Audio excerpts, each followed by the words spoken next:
They closed my bedroom door, saying, "This is ours now." They didn't know the deed was still in my name. And it is astonishing how softly a door can close when it is closing on your life, how a latch can kiss the strike plate with a tiny domestic click that sounds to the person on the wrong side of it, like a verdict delivered without a judge. I stood in the hallway long enough to smell the citrus oil they had rubbed into the wood that morning and the faint sweetness of the baby's shampoo drifting from down the hall, and I told myself to breathe through the heat blooming at my sternum because I am 78 years old, widowed for 11 of those years, the sort of woman who keeps her bills folded by due date and her spices, alphabetized, the sort of woman who believed in keeping peace even when peace kept erasing her. And I live, if living is the right word, in the downstairs room that used to be a sewing nook, a narrow space off the laundry where the machines thrum like a heavy heart at night, in a house that sits on a corner lot with hedges clipped to obedience and a porch light that burns all evening like a smile you hold for too long. I am the owner of this house in the way paper makes you the owner of anything, which is to say I paid for its bones and taxes and roof repairs and the gleaming stove that photographs well for holiday newsletters, while my son and his wife curate the surfaces and the story, and I suppose you should know my name before we go. Further, my name is Leonore, though most of the time in this house I am Mom, said in that careful, neutral tone that spares no feeling and offers no invitation. And I am telling you all this now from the square oak table by the back door where the light is good and the linoleum gives under my heel like an old promise, because it matters to begin in the exact place where the hurt began.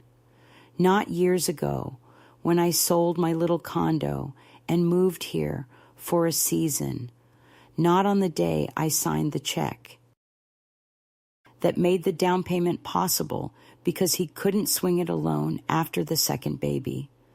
Not even on the afternoon I took my wedding ring to the jeweler to have it sized up, and then, in a sudden fit of truth, tucked it back into the velvet box and placed the box at the back of the flower bin with the birthday candles and the spare keys. But here, in this hallway, with the new paint and the old family photographs boxed in the garage because they didn't match the palette, listening to my son say through the door, "We just need the space to function as a nursery, Mom. It's practical." And to my daughter-in-law add, breezily, "You're so good at making do. You'll love the downstairs. It's cozier."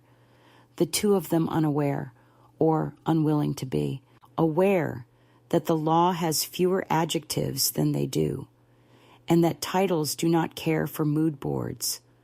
I would like to tell you I shouted, that I put my palm on the door and shoved it open and said my name aloud like a bell, but the truth is that I stood there with my hand on the knob and felt the low rush of heat rise to my face and then drain away.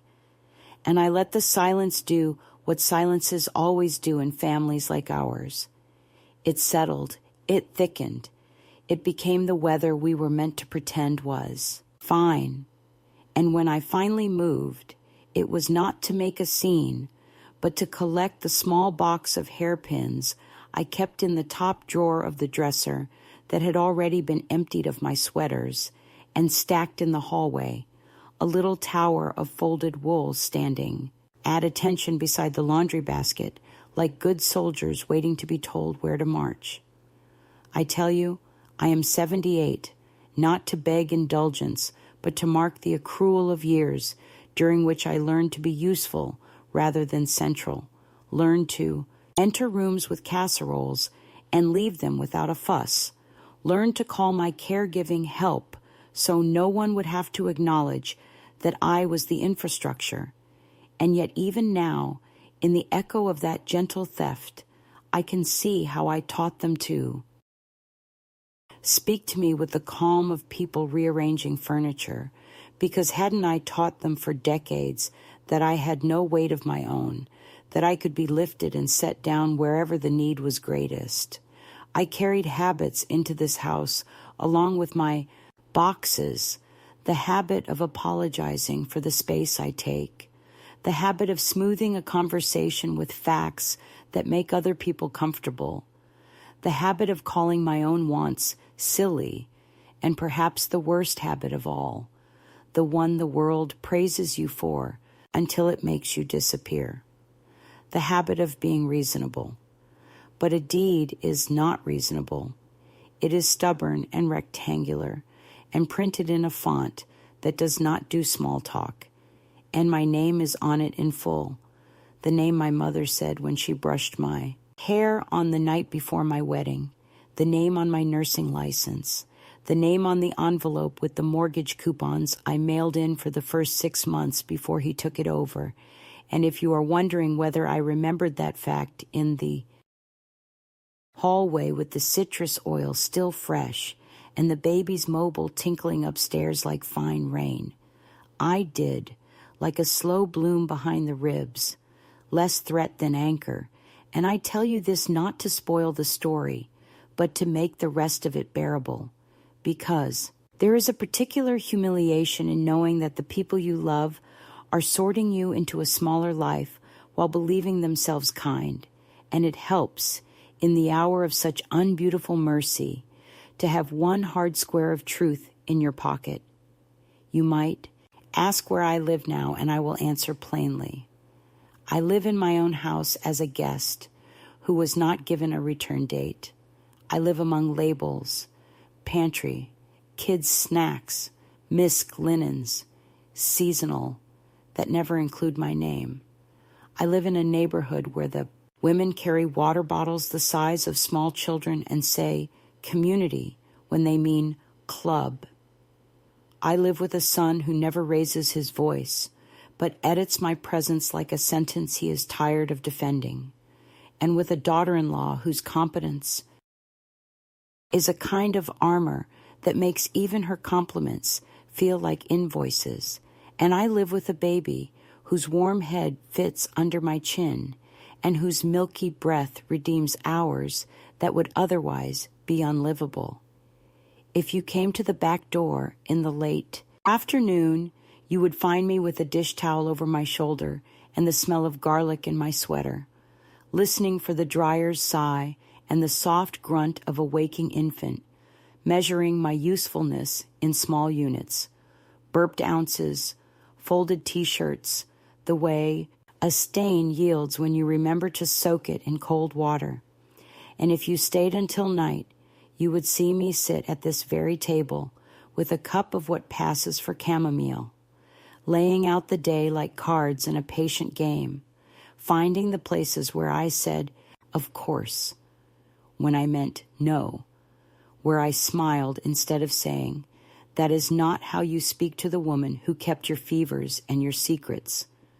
And before I put the light out, I would open the top drawer of the little desk I bought at a church, rummage sale when we still said such things without irony, and I would touch, almost without looking, the envelope with the county seal and the tidy tabs that hold our names to the land, the thin official comfort that has kept me from floating entirely off the map of myself.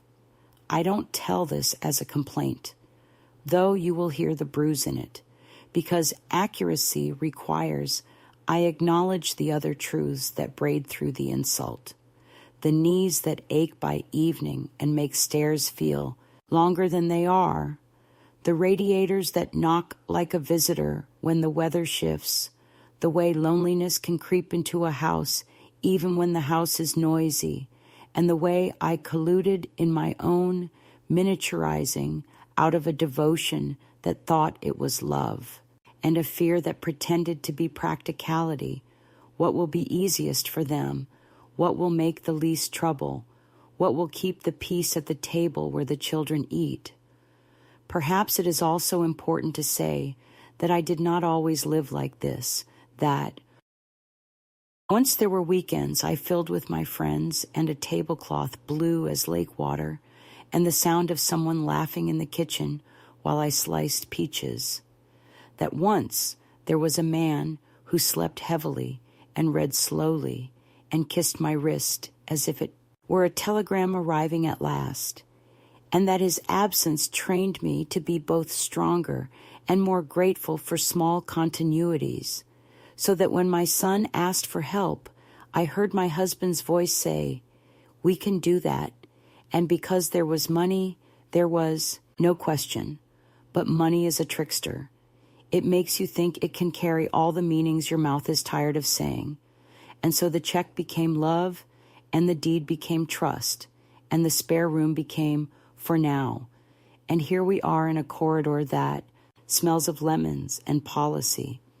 I am not naive, not anymore, and I am not vengeful, not yet, and I am not finished, not by a stretch, because if you have ever stood on the other side of a door and listened to your own child assign you a smaller life, then you already know there is a clean flame that can rise without smoke, the kind that doesn't ask for witnesses or applause, only for a steady hand and the privacy of a mind that has stopped explaining itself.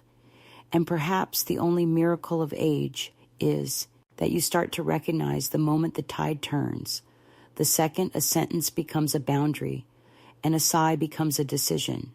So yes, they closed my door and called it practical, and I walked downstairs with my box of hairpins and my old blue cardigan and the little brass key to a room that was no longer mine, and I made us all a pot of soup because the baby would wake hungry, and it is not her fault that adults rehearse their harm in the language of efficiency.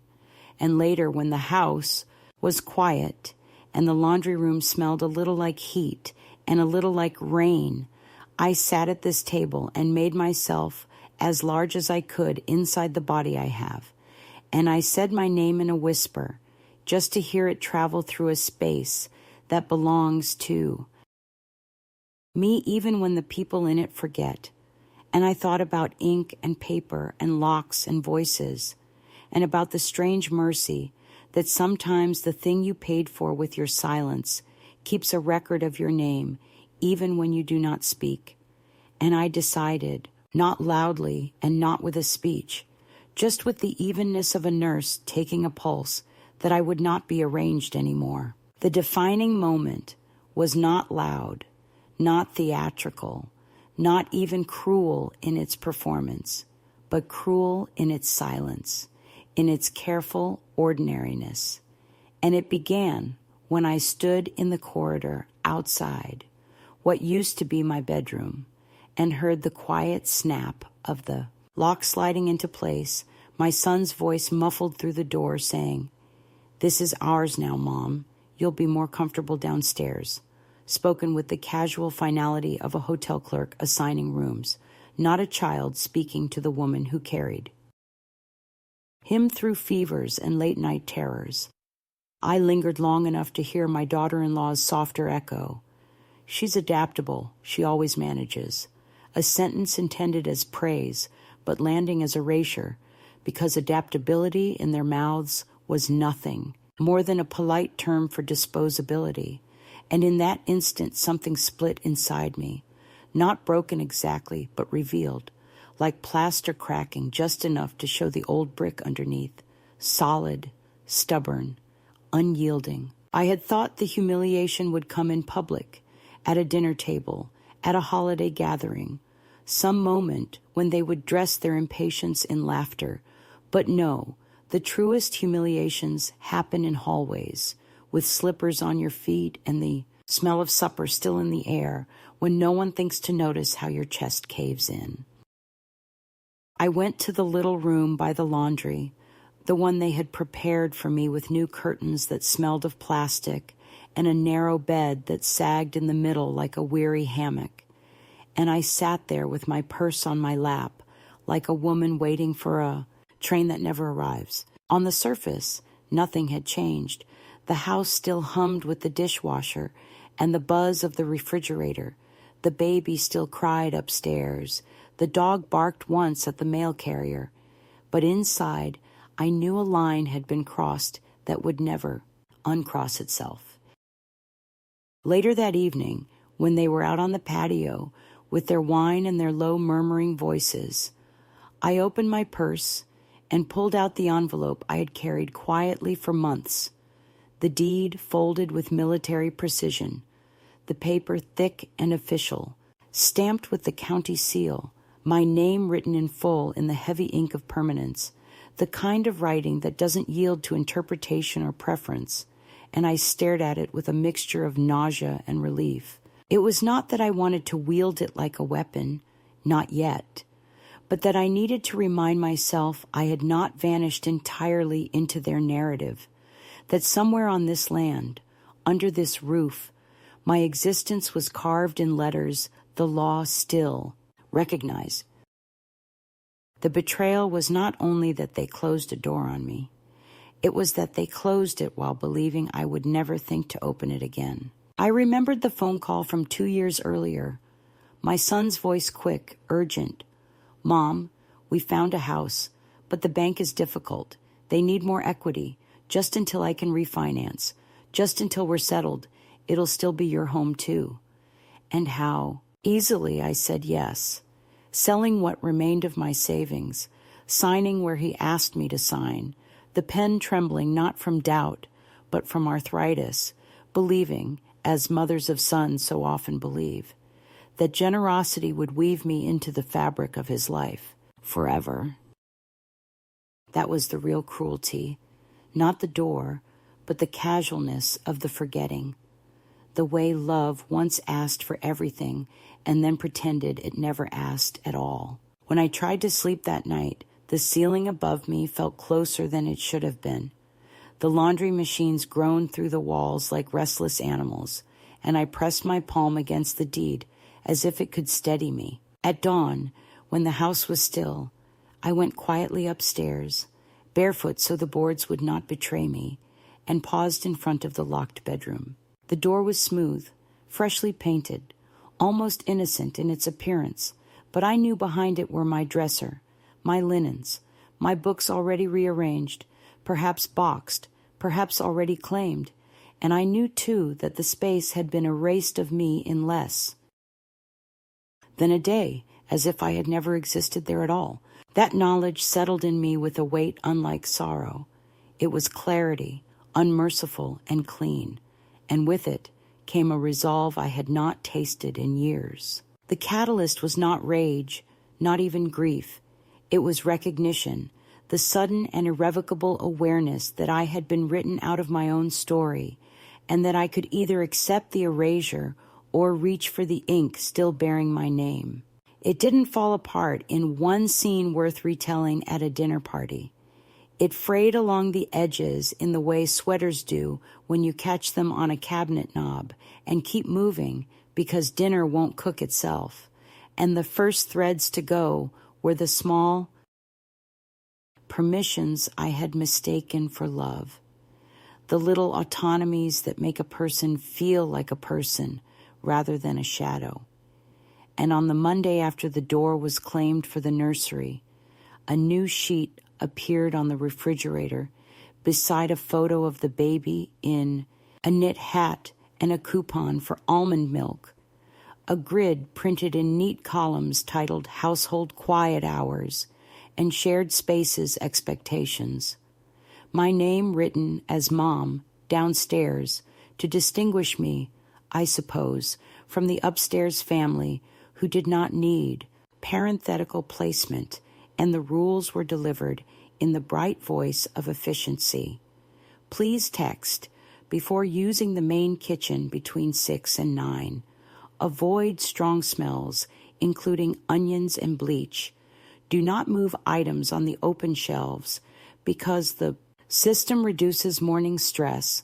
Keep the hallway clear of personal effects, and, a favorite for its prim falsehood, no laundry after 10 for everyone's sleep health. An instruction that landed in the room where my walls hummed with the drum of their late-night leggings and newborn onesies, and left me smiling into my tea at the idea of communal sacrifice.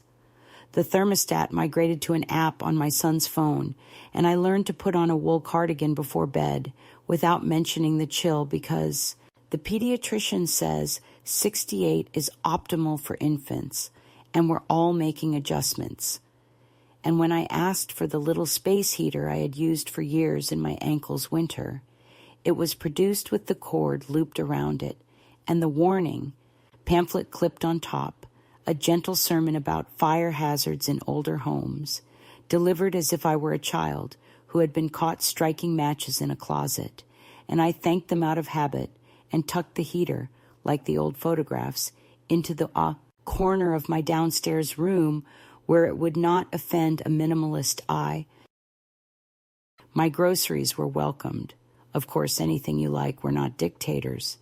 But my onions were wrapped in a plastic produce bag and exiled to the garage fridge, the one that smells faintly of an old pickle jar, and my butter went into a labeled bin mom, beside one that read kids' lunches and one that read meal prep.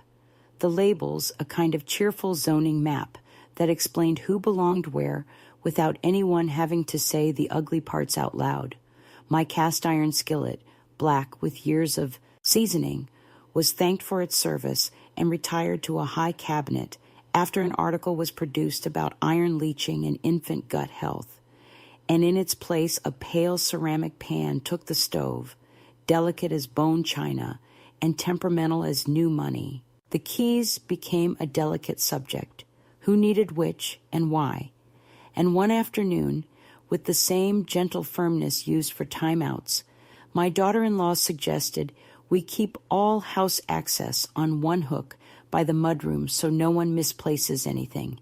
And when I set my old brass key on the hook, it looked like a relic among the sleek fobs, and the key with a silicone cover in the baby's favorite color. And later that week, I discovered the back gate had a new latch to keep the dog in, a small fact that meant my route to the compost and the rosemary bush now required a text to be let out, which I did once, and then not again, because I learned the rosemary could be replaced with dried flakes that offended nobody.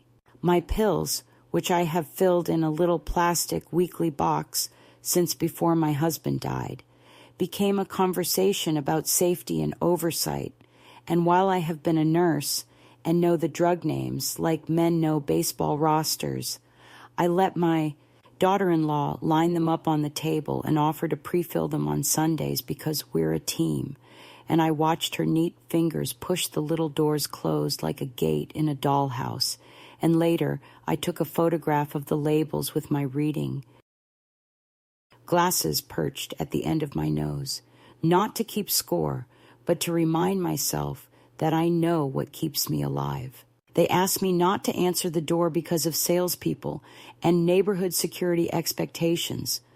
And on the day, the neighbor with the clipped hydrangeas stopped by with her lemon bars and said, in that syrupy way women have when they want you to, confess what you are. Are you Daniel's mother or a family friend visiting from out west? We keep seeing a car we don't recognize. I smiled so widely my gums ached and said, I am Leonore, and I am here for a time. And she made the shape of understanding with her mouth and floated away, later waving at me briskly as she wheeled her trash bins back up her driveway, and I understood how quickly a story reproduces itself once you feed it a seed of convenience. The house itself began to curate my absence with surprising speed. The framed photograph of my wedding, which had lived on a narrow table since we moved in, my husband in his too large suit, me with the veil my mother basted by hand, was gently placed in a shallow box labeled Family Archive after an afternoon of refreshing surfaces, and the clock with the little crack in the face that kept perfect time because it had seen worse was demoted to the downstairs room so the nursery could have something soft and round that would not snag the eye.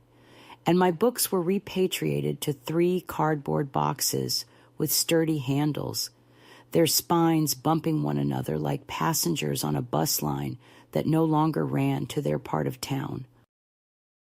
If I came upstairs during morning flow, I felt the air tighten as if I'd entered the path of people jogging in opposite directions. My son would smile and say, "Hey, Mom," but his eyes would keep counting minutes, and my daughter-in-law would ask, "Need anything right now?" With the gentle pressure of a paramedic triaging the least urgent case on a night with too many sirens, and I learned to time my coffee for the lull when the baby slept and the house sighed. And on those blessed afternoons, I took my mug to the window above the sink and memorized the good things, the way the eucalyptus smelled when the sun warmed it, the shape the dog made when he collapsed in a patch of light, the particular click of the oven door settling shut. And I said thank you for them under my breath like a woman on a pilgrimage making mental notes of water fountains. People began to tour the house as if it were a listing, friends of friends who were curious about the layout or thinking of doing a build-out, and I kept the toilet lid closed and put a fresh towel on the rack and sat downstairs out of the way, while they admired the great bones and told my son he was lucky to have found such a place. And one evening, when a couple left through the back, and the wife said, "With a little work, you could really open up that lower level for a nanny or a mother-in-law suite," I felt my lungs press higher into my chest, some old bird in me fluttering against the bars, because I was right there, a living suite with hands and a heartbeat. And still I was spoken of as a square footage problem to be solved with pocket doors. They changed the Wi-Fi password to something aspirational and posted the new code on the fridge beneath a magnet shaped like an avocado. And before I could copy it for my little radio and my crossword app, it had been updated for security, and a cheerful printed card appeared on my downstairs desk that read, "Guest Network." Downstairs, and I wrote it in my notebook with my mother's fountain pen, like a woman recording the names of rivers she must not forget to cross. And later, when I tried to stream the old boleros that keep my husband's voice from fading at night, the signal bled in and out, and I listened to the quiet instead. Invitations began to be issued on my behalf. A tour of a very nice residence with on-site physical therapy, a luncheon at the church where so many vibrant seniors are thriving, and a brochure slid across the table with glossy photos of women my age, smiling as if someone had just told them all the husbands were down for a nap. And when I said I could not go Thursday because of my dental cleaning, my son raised his eyebrows. "You still drive there? It's a ways and parking is tight." And I realized the car keys were the next negotiation, and I kept them that night under my pillow as if they could warm me. The baby's schedule began to colonize the day as Holy Writ, and I became a quiet monk of nap time, moving through the house with the step of a burglar. And when I dared to laugh at a photo, my sister texted me. My daughter-in-law materialized as if conjured and made the shushing face, the one that says the fragile world we built will fall if you breathe wrong. And I wanted to say, loudly, that we had raised children without white noise machines, and they fell asleep on our chests to the sound of the evening news, but I did not say anything, because the baby is blameless, and her sleep is a sacrament I would not violate. I began to gather small proofs, in the way women do, whose words have been ignored too long. I photographed the deed and emailed it to myself, and to a new address I invented that afternoon, a little skylight of an inbox nobody knew about. I took pictures of the pantry labels, the refrigerator rules, the calendar with my name edged in parentheses. I wrote down dates and sentences and the tone in which they were spoken, not to build a case against them so much as to build a case for myself so. that when I began to doubt, as I always do, I could read the ledger and recall that I had not imagined the shrinking. When the neighbor's son backed into the mailbox one Saturday, and my daughter-in-law met me at the hall with her palm up to stop my entry, "We'll handle it. Less voices will be simpler," I stood still like a deer, not out of fear, but to make a record in my bones of this precise humiliation. And then I went back to my room and folded a towel as if it were a telegram, which is to say with care, and the understanding that messages go missing if you do not crease them at the right places. On my husband's birthday, I baked a small pan of cornbread in the downstairs toaster oven and ate a square slowly, with butter melting into its honeycombs. And when the smell climbed the stairs, my son called down, "Smells great, but the pediatrician says no open bakes today," while her cough is lingering. And I said, "Of course," and opened the window and buttoned my cardigan and thought of the man who once came home smelling of motor oil and kissed my forehead in the doorway like it was a habit that would keep us alive. There were kindnesses, too, and I am not so injured that I will erase them. My son setting my tea beside me without being asked, the dog dropping his damp toy in my lap, and sighing as if I were the only person in the house who understood the particular grief of a chew toy losing its squeak. My daughter-in-law tucking a blanket around my knees one evening without looking me in the eye, and yet even their kindnesses were beveled to fit a shape I had not drawn. Kindness offered like a garnish on a plate they no longer wanted me to touch. I took them gratefully and salted them with the knowledge that even water, after enough time, will wear through stone. Each night I sat at the oak table by the back door with the good light and the linoleum that remembers feet, and I laid my day out like a rosary, bead after bead, quiet hours, labels, passwords, tours, the aversion to the words, "my room." And I answered out loud the question any younger woman might ask me, "Is this enough to call it harm?" And I said yes, because harm woven from polite thread is still a rope. And if you are looking for a trumpet or a door slammed so hard the picture frames rattle, you will be disappointed, because what came instead in that gentle, relentless week was the smooth, unmistakable sensation of a line drawing itself inside me, a boundary I could feel with my tongue, like the edge of a cracked tooth. And though I had not yet decided what I would do, I understood that the era of explaining my presence to people who live in my house had ended, and I put the deed back in its envelope and slid it beneath the table mat like a pressed leaf.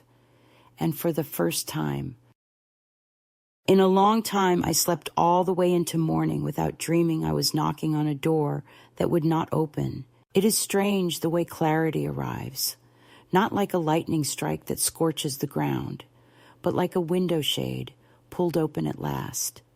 And for me, it came one quiet morning when the house was still asleep, my son and his wife upstairs with their devices glowing, the baby stirring faintly in her crib, and I sat at the oak table by the back door with my coffee and the envelope holding the deed spread out before me, my fingers smoothing the creases in the paper as though I were ironing out the years of silence I had allowed to shape me.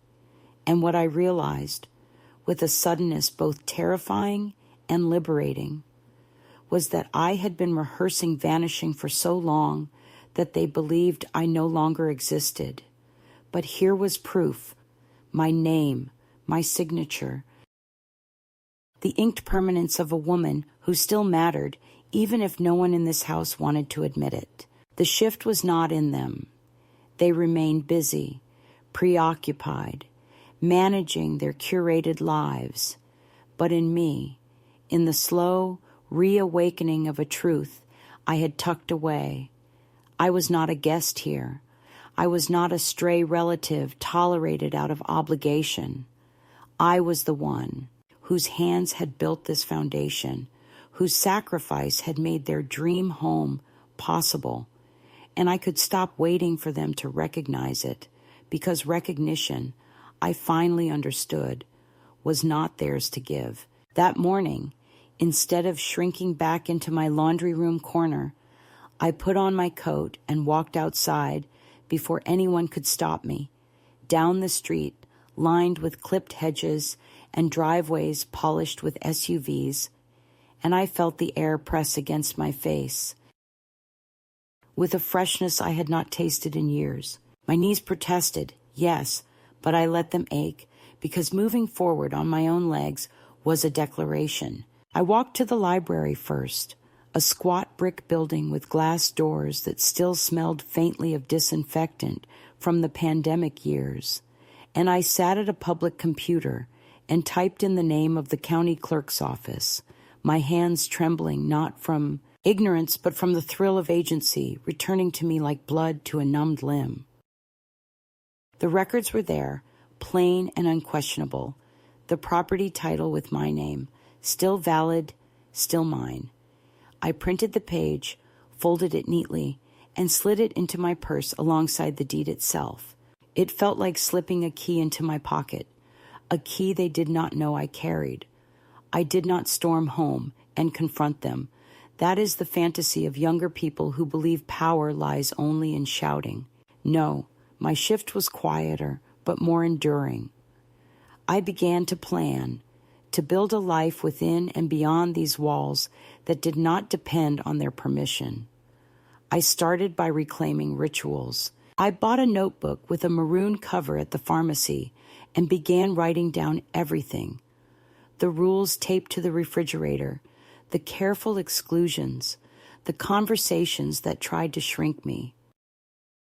Not as evidence for them, but as testimony for myself, a way to remind the woman who sometimes doubted her own memory that she was not imagining the coldness. I kept the notebook hidden beneath the mattress, each page a brick in the foundation of the self I was rebuilding.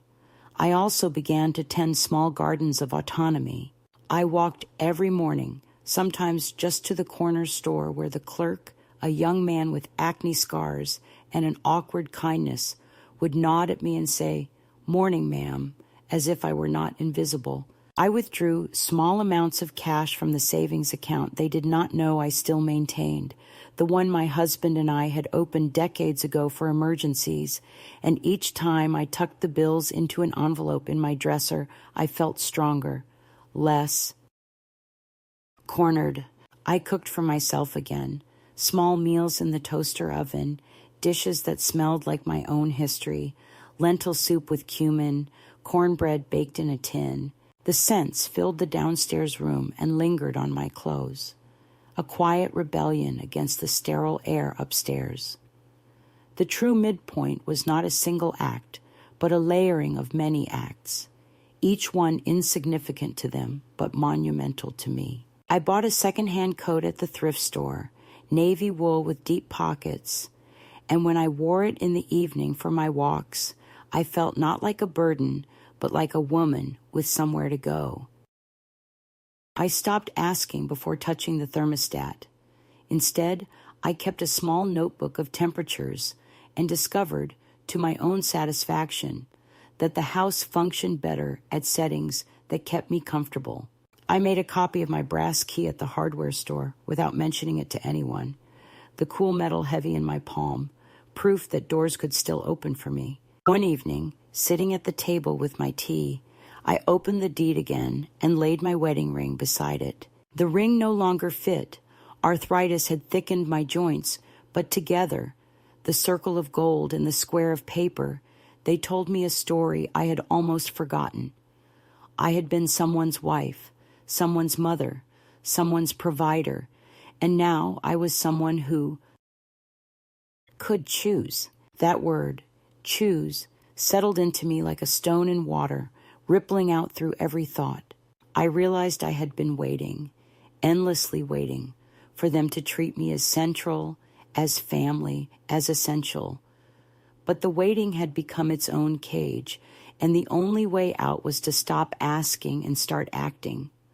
The next morning I called a lawyer, not my son's kind of lawyer, the ones who speak in careful euphemisms, but a woman in town whose office smelled of coffee and old books. I did not yet retain her. I only asked questions, but the act itself was the turning point. I told her about the deed, about the co-ownership, about the way I was being squeezed into silence. She listened, nodded, and said plainly, "You have rights. More than they want you to believe." Those words, simple and unadorned, slid into me like oxygen. I walked out of her office with a card in my pocket and a new steadiness in my spine. That was the midpoint. Not confrontation, not drama, but the first true inhalation of freedom after decades of shallow breaths. From that moment on, every small step carried a different weight, not of fear, but of readiness. I was not yet at the end, but I had stopped being at the mercy of their script. I had found a new role, written in my own hand, and I was prepared to play it until the last curtain fell.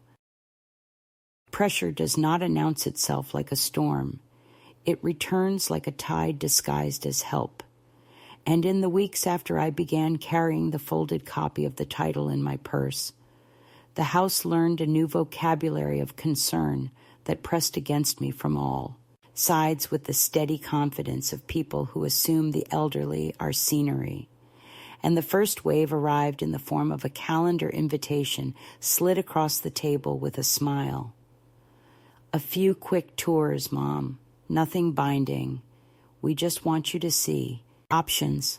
And there, in cheerful colors, were the names of 2 residences where the women in the brochures all had tidy hair and identical smiles that did not reach their eyes. I said I had already made plans for those mornings, and my daughter-in-law laughed lightly as though I had found a charming way to misunderstand the world. And my son adjusted his tone to the one he uses with accountants and waiters he hopes to impress, explaining that these weren't decisions, only explorations, that everyone was doing their best to optimize the household, a phrase that made the room tilt as if someone had quietly moved a wall. By then, the refrigerator rules had multiplied. The thermostat remained obedient to an app that warmed everyone but me, and my downstairs plate had become a permanent resident of the kitchen's least used cupboard, labeled with a strip of blue tape as if it were a science project. And yet none of that stung as much as the next thing, which wore the mask of paperwork and came after dinner on a Thursday, when the baby's cough had finally softened and the dishwasher was thrumming like a distant train. They asked if I could review a small insurance document, a phrase that would have sounded like housekeeping, if not for the slight tremor in my son's hand as he slid the folder toward me. And when I opened it, the first page smiled blandly, household. Liability update. And the second page tried to crouch behind jargon. But I have been a nurse and a wife and a mother, and I have signed forms in emergency rooms at 3 a.m. with a pen that wouldn't write, and I know the smell of a document that wants you to surrender, and there, 3 paragraphs in, was a set of words that tasted like metal. Quit claim of all present interest for purposes of refinancing and estate simplification. I did not make a speech. I took out my reading glasses and read it twice, then closed the folder, slid it back, and said, with more calm than I felt, that I would be happy to have my attorney review it, and the room changed temperature the way a room does when a window you hadn't seen is opened on a winter day, my daughter-in-law stiffening in her chair, my son's smile becoming careful, and then the flurry of reassurances. How this was standard, how this would streamline things, how this was simply to ensure the baby's future, as though I were a tangle in a drawer and not the drawer itself. The second wave was social, a choreography of gentle exile disguised as hospitality. And it began when a realtor appeared on a Saturday with a notebook and the kind of praise you give countertops when you don't have the heart to praise a life. Walking through the rooms while I waited downstairs and listened to her footsteps mapping the home I had paid for. And later, when she and my son stood in the doorway of my little room, pretending not to look at my bedspread, I heard the phrase, "Mother-in-law sweet potential if we do it right." And I thought, with the kind of patience that comes only from a long marriage and longer widowhood, that I had already been turned into potential by people who preferred neat possibilities to complicated presents. The realtor left, and the house spent the afternoon smelling faintly of her perfume, a bright synthetic thing with no memory in it, and my son made tea and told me not to worry about anything, that nothing was happening yet, that this was simply information gathering, and in that yet, I heard a clock start. The third wave carried official seal and badge, a welfare check born from an anonymous call I could have written myself if I had been cruel.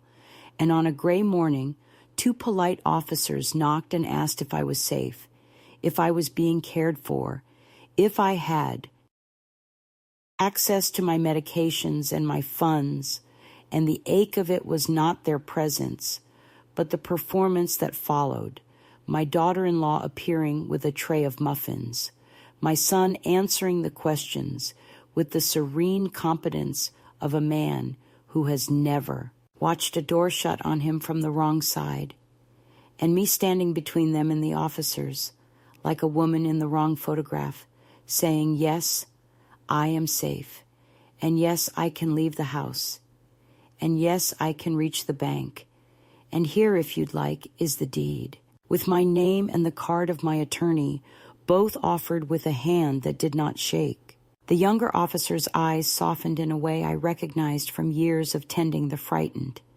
And when they left, promising nothing and guaranteeing less, my son said he had no idea who would have called, that people make mischief, that one cannot be too careful. And I said, because I have learned to lay bricks with words, that one also cannot be too transparent, and that going forward, all conversations about property or care would include counsel. And in the quiet that followed, I felt the house adjust itself around me, finding that I did not bend as easily as before. The fourth wave was subtler and would have gone unnoticed if I had not been awake to small shifts. My mail began to arrive, opened not maliciously.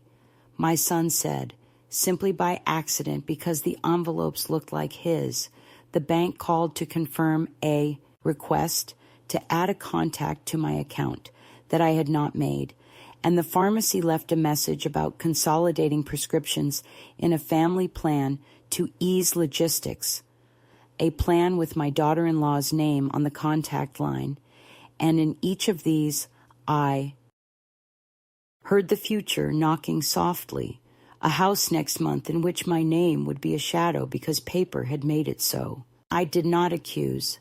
I walked to the bank with my maroon notebook and added a password no one could guess because it was my mother's middle name spoken in the accent only the dead remember. And I placed a small note with the teller stating that no changes could be made without me in person. And then I walked to the attorney's office and said that I would like letters drafted, clear and unambiguous, outlining my ownership, my capacity, and my refusal to convey any interest now or later. And as we spoke, I felt again the delicious steadiness of oxygen in a lung that had forgotten how to expand. The fifth wave was personal and almost broke me. Not because it was cruel, but because it was kind in the wrong way. And it arrived on a night when the baby's fever spiked, and my daughter-in-law, pale with fear and exhaustion, pressed the monitor into my hand and said she needed to shower and cry and not be anyone's mother for 20 minutes. And I took the warm weight of that responsibility and sat by the crib singing the old lullaby my husband had sung off-key. And when the fever broke, I could have forgiven everyone anything. That is how disorienting relief is. And in the morning, when my son placed his hand over mine at the table and said that he knew I loved them and that the best way to show that love would be to sign the papers so they could refinance and give the baby a bedroom with better light, I almost believed him, because love makes you stupid and service makes you obedient. But then I looked at our hands and saw my mother's knuckles in mine and my father's scar across the left one where I cut it on the can in 1962. And I remembered who paid for light in this house, and the fog lifted. I told him I would not sign. I told him I had not vanished. I told him my name, the whole of it, as if he were a stranger at a window asking who lived here. That refusal was a match to a slow fuse. The next days were a study in pressure, a family meeting called on a Sunday afternoon with a charcuterie board, and the rhetoric of balance, my daughter-in-law speaking of fairness and the need to think long-term, my son invoking taxes and liability, and me countering each point with the professional calm of a woman who has held dying hands and not flinched, explaining that long-term thinking had already been done when I signed the down payment, that fairness would look like acknowledgement, not erasure, that liability in this house came from the habit of pretending I was not here. They did not shout. They did not insult. They simply withdrew warmth like a landlord cutting heat in March. And the chill of their distance reminded me how dangerous polite estrangement can be for women like me who were raised to make peace even with the knife still in us. The past returned then in the way memory does when the present rhymes with it. My sister and I in my mother's kitchen, the day we moved her to the back bedroom because it's nearer the bathroom, my mother's face composed and gracious as she thanked us for thinking of her comfort, and the way she cried into her pillow that night because she could hear the party in the front room and did not want to be the kind of mother who spoke of loneliness.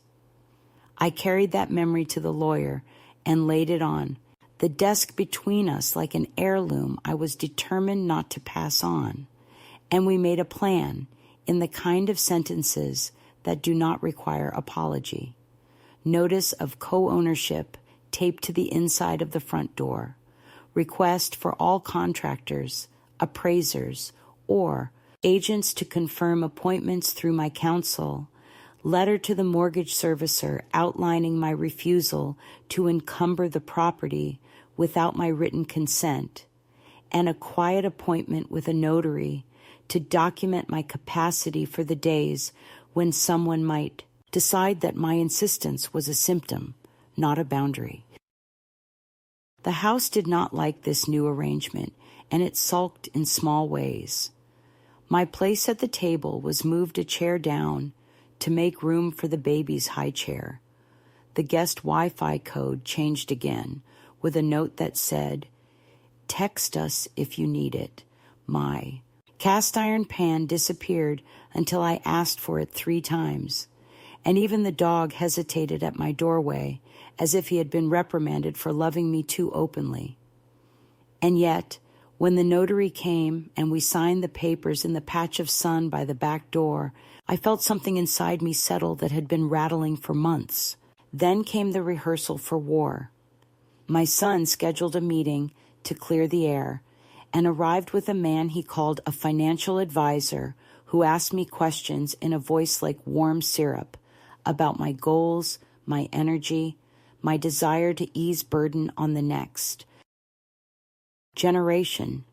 And when I said my goal was to be left intact in my own home and my energy was for living, not for facilitating a transfer of assets to people who could not say the word mother out loud in public, The advisor made the face of someone, disappointed by numbers, and my son squeezed his water glass until I thought it might crack. And the man recommended, with the confidence of a person who has never had to choose between gas and groceries, that we consider a revocable trust with them. As trustees, purely administrative. And I laughed, not loudly, but in that way you do when someone tells you a joke that reveals more about them than they intend. And I said I would consider it after hell froze, and my husband returned with a bouquet, and then I stood up, thanked him for his time, and asked him to leave. The final push of that month was practical and almost beautiful in its cruelty. An email chain accidentally forwarded to me in which a stager was asked about furniture placement.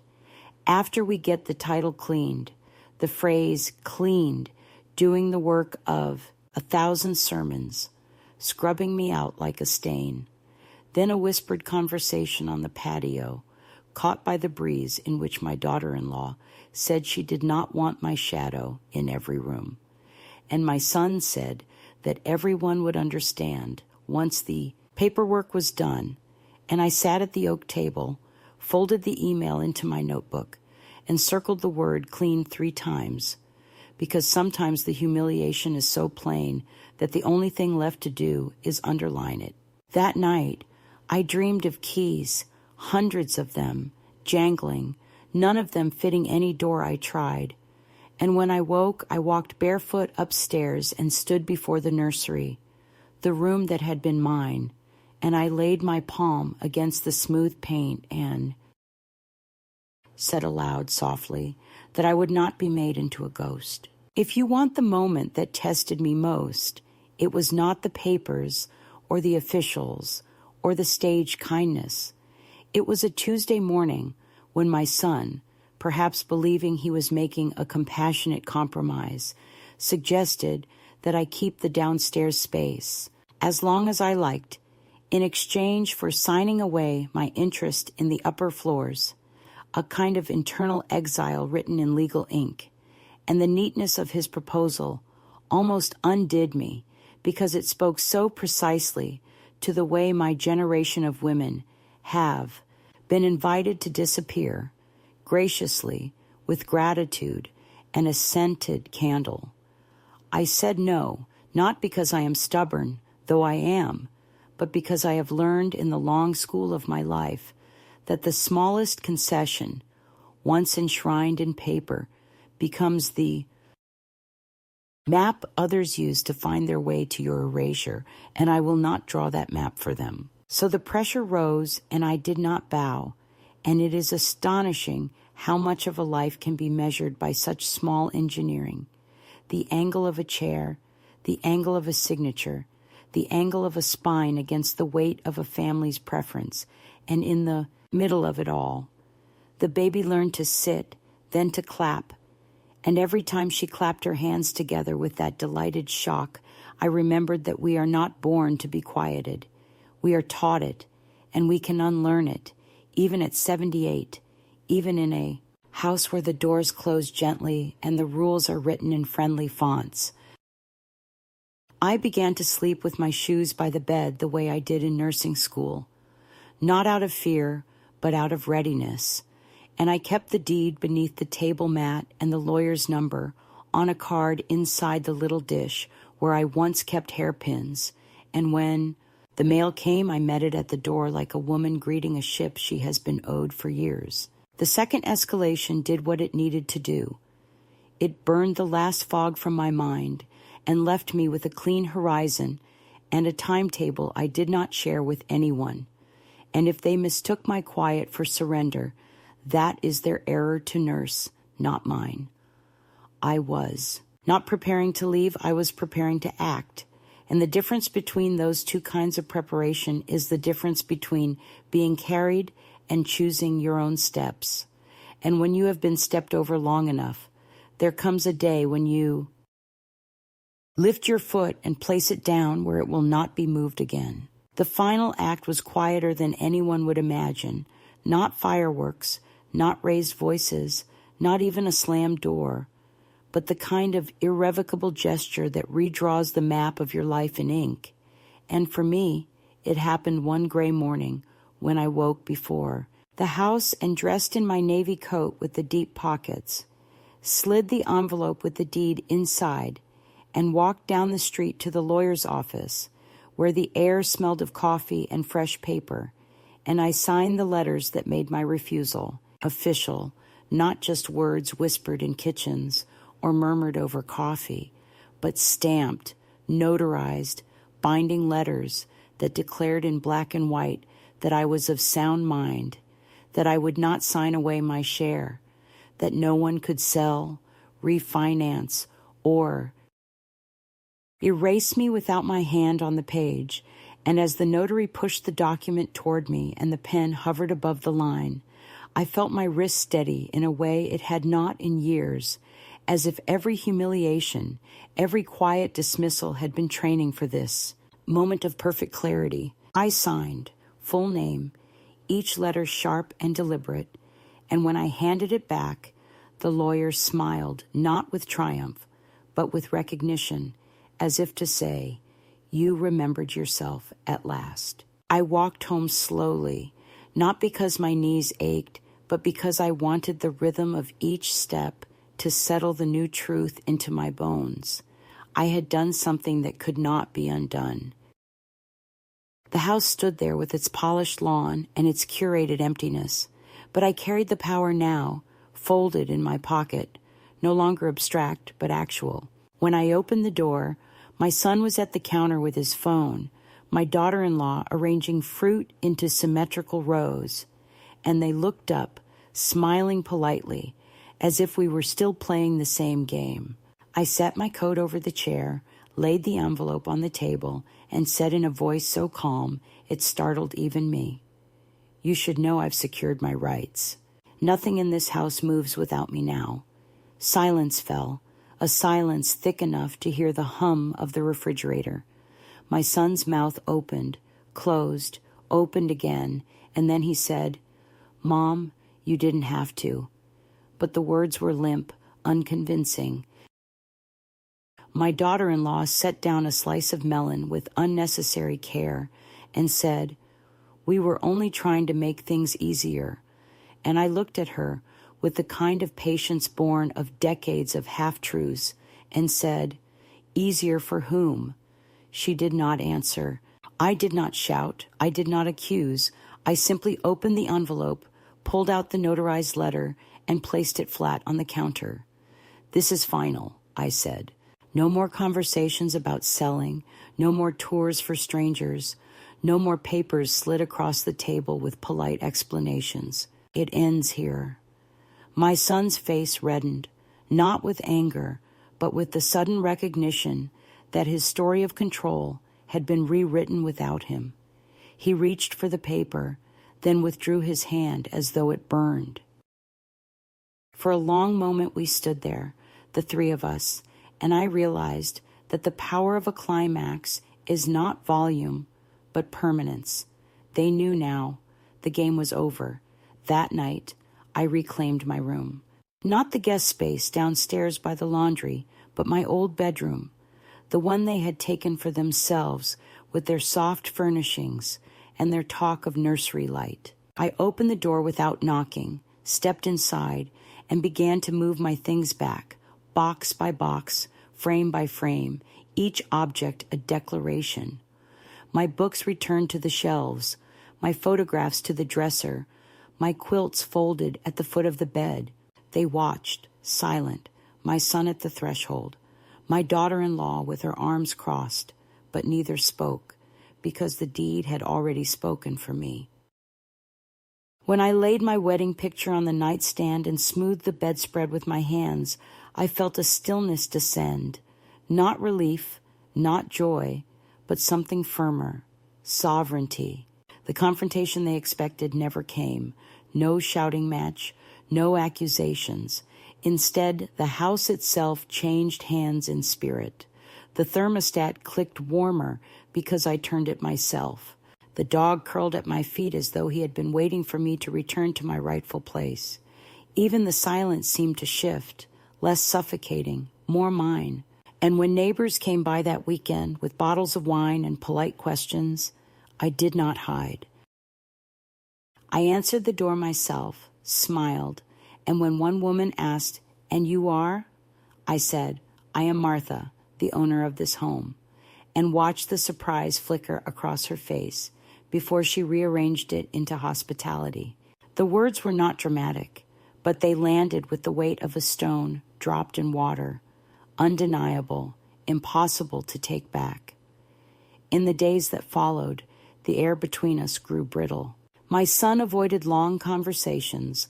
My daughter-in-law retreated into busy schedules, but neither of them attempted another paper, another trick, another performance of concern. They knew the ground had shifted, that the authority they thought was theirs had been reclaimed in a single signature, and I moved through the house not like a ghost or a guest, but like a woman who remembered her own name. The climax was not a scream. It was a pen on paper, a door reopened, a photograph restored to its rightful place. And from that moment forward, I was no longer waiting to be erased. I had written myself back into the story, and the ink was dry. Peace did not arrive with applause. It came like a good dusk, slow along the baseboards, the house learning the new shape of my breath as I moved through it without asking permission. And in those first weeks after the paper was stamped and the door to my old room stood open again, I let myself practice an ordinary that had nothing to prove, hanging my curtains back up, even though the fabric had faded along the hem, placing my books in the order that made sense to my hands rather than to any guest's eye, putting the clock with the hairline cracked back on the dresser because it kept time honestly, and I discovered that rooms forgive you quickly when you return to them with your full name. My son tried for days to resume the rhythm that worked for him, filling the space with errands and messages, the bright noise of a busy life. But the house had changed key, and even he could hear it. And one afternoon, he came to the threshold of my room with his mouth set in that way he has when he is trying to be decent and not quite making it. And he said they were thinking of renting a place nearer his office, that it would simplify the commute and the schedule and 100 other small logistics he listed like beads. And I nodded without rescuing him and said I wished them good mornings and easy nights.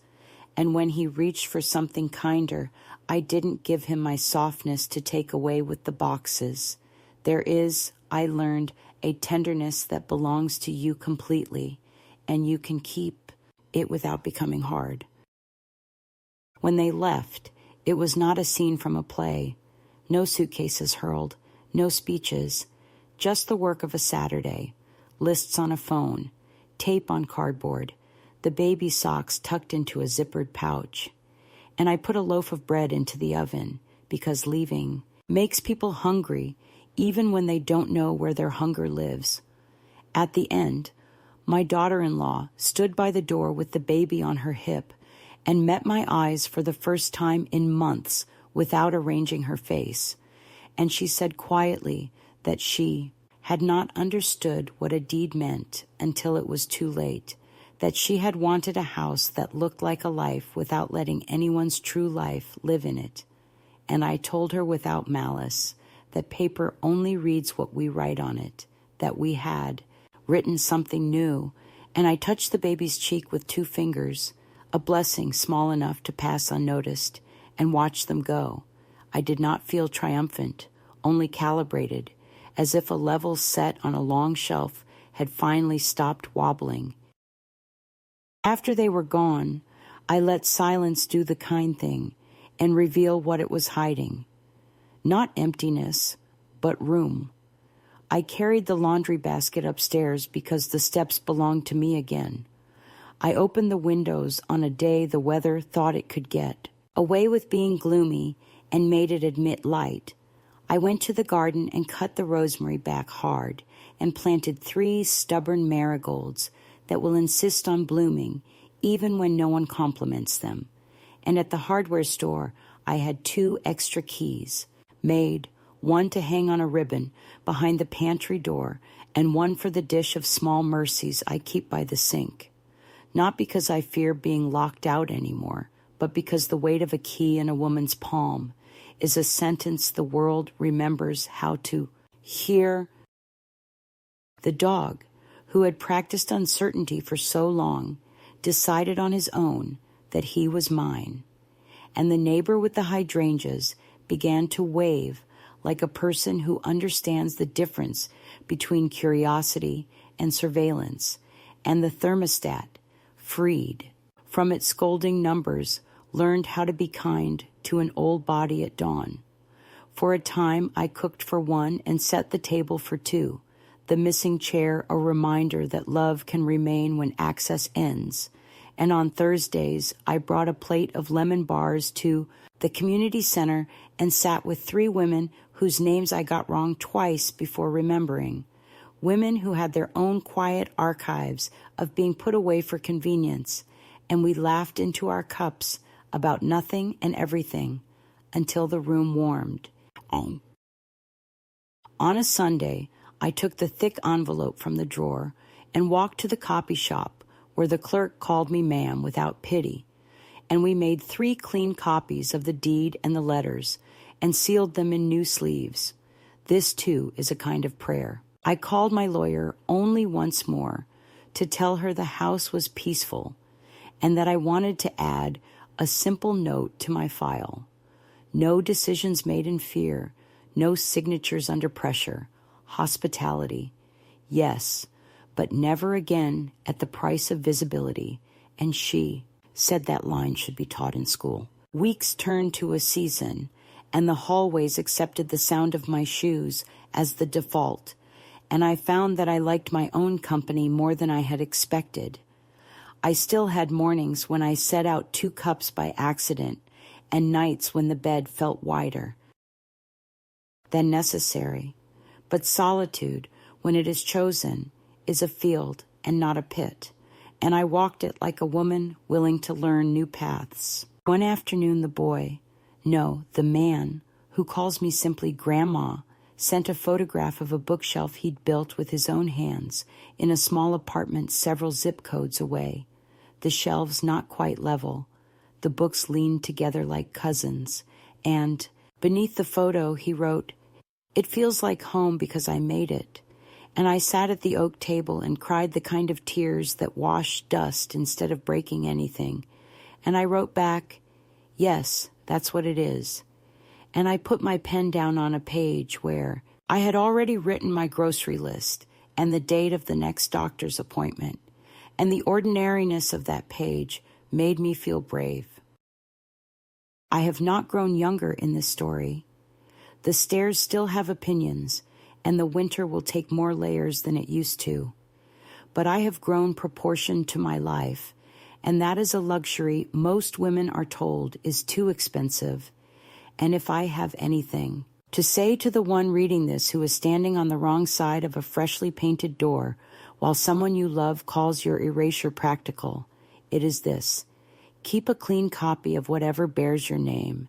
Keep a key that answers only to your hand. Keep a record of the day you decided your voice is not a favor to anyone. And when you are ready, not a minute sooner, pick up one small thing that is yours and put it where it belongs, because the world changes every time a woman moves one object back into her own orbit without apology. Start with a photograph or a pan or the thermostat. Start with a sentence you speak out loud in a room that thought you had forgotten your language. Start by opening a window. And if anyone asks you to be reasonable, ask them kindly to define the word. And when they cannot, pour yourself tea and sit in the chair that fits your back. In the evenings now, I like to walk the length of the hallway and back and touch the door frames with my fingertips, the way a lighthouse keeper checks the glass, a habit that would look eccentric from the street, but makes perfect sense to the person. who once lived as a roomer in her own home. I sleep with the window cracked, and a small fan that sounds like steady rain, even in clear weather. And in the morning, the light does not ask for permission to enter. It simply comes, and so do I. And that is what passes for a happy ending at my age. Nothing cinematic, everything exact. The slow and daily choosing of a self that refuses to be boxed and labeled and stacked in a garage for later. If I ever leave this house, it will be because I choose a smaller kitchen and a larger sky. And I will leave the key on the hook by the pantry for the next woman who needs a room that remembers how to say her name. And on the inside of the front door, I will tape a note the size of a grocery receipt that reads, in letters big enough for poor eyes and good minds, no one gets to clean you out of your own life. You get to live here fully until you decide otherwise, and then you get to leave with your head up and your pockets heavy with proof.